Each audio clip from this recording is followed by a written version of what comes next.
نحمده ونصلي على رسوله الكريم أما بعد فأعوذ بالله من الشيطان الرجيم بسم الله الرحمن الرحيم اقرأ باسم ربك الذي خلق صدق الله العظيم قسمت نوع بشر تبدیل ہوتی ہے یہاں قسمت نوع بشر تبدیل ہوتی ہے یہاں ایک مقدس فرض کی تکمیل ہوتی ہے یہاں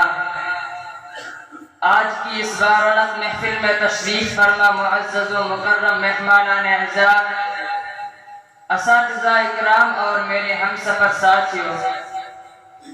میں آج کی اس نشست میں مدرسے کے حوالے سے اپنے ٹوٹے پھوٹے خیالات و جذبات آپ حضرات کے سامنے پیش کرنا چاہتا ہوں سامعین گرامی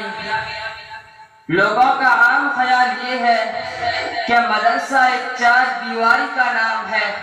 مدرسہ شاندار عمارت کا نام ہے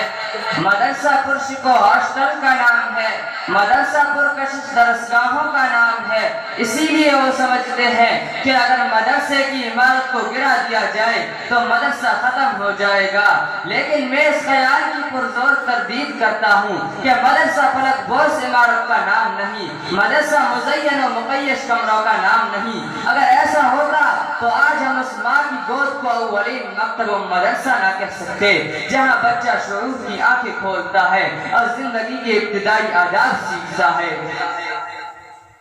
سامعین گرامی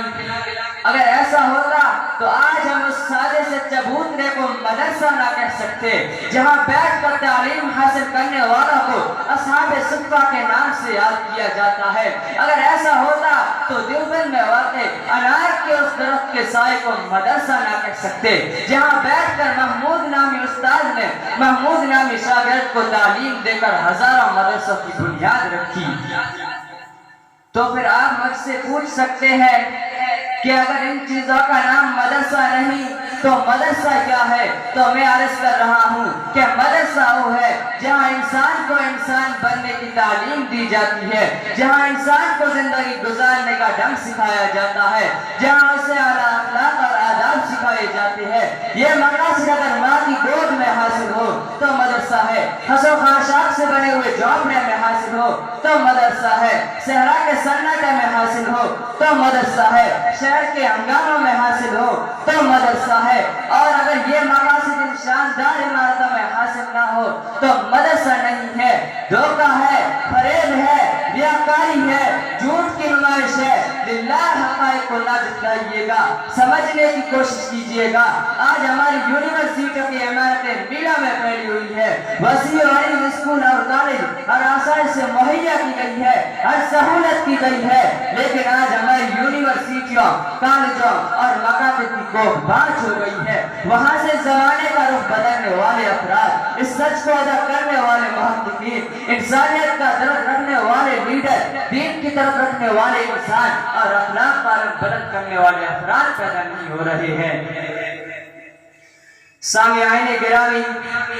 جب تک تعلیم و تعلم کا صحیح جذبہ پیدا نہیں ہوگا جب تک ہماری سوچ کا رخ تبدیل نہیں ہوگا اس وقت تک یہ ظاہری ٹھاٹ باٹ کسی کام نہ آئیں گے جب دل میں علم کی طرف ہوتی ہے فکر کا قبلہ صحیح ہوتا ہے جب استاد اور شاگرد کا رشتہ صحیح نیٹ پر استوار ہوتا ہے جب طالب علم اپنے آپ کو طالب علم سمجھتا ہے تو پھر ظاہری کر و فر نہ ہونے کے باوجود بھی مدرسہ مدرسہ ہوتا ہے علم کا نور پھیلتا ہے زمانہ انگڑائیاں لیتا ہے ہوا کا رخ بدلتا ہے انقلاب کی فضا سازگار ہوتی ہے افکار سے اعمال تک تبدیلی آتی ہے اور ایسے انسان پیدا ہوتے ہیں کہ جن کی مثال لانے سے زمانہ قاصر ہے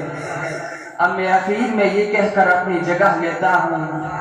کہ فیضان نظر بخش گیا ہے اہل مکتب کو فیضان نظر بخش گیا ہے اہل مکتب کو حذف ریزوں سے کر لیتے ہیں لال و گوہر پیدا وما توفیق الا باللہ. Thanks for watching. Don't forget to like, comment, share and subscribe to Al Wahid channel.